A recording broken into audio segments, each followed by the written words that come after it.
¿Quién defiende? ¿Quién defiende?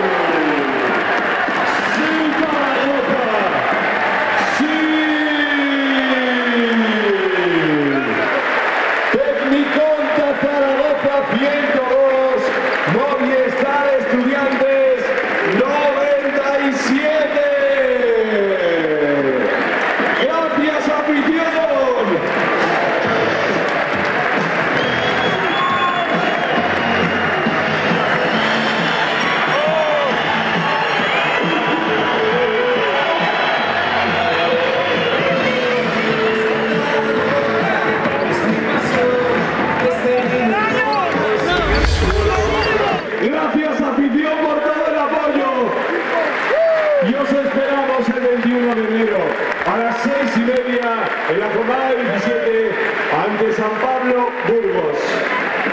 ¡Feliz año y aún más que Zaragoza!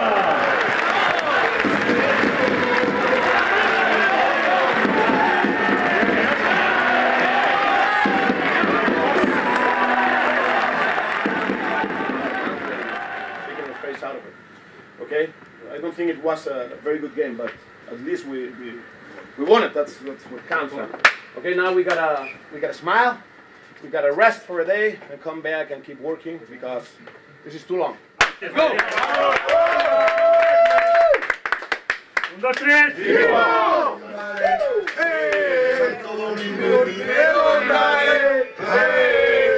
¡Vamos! ¡El Instagram que lo tengo!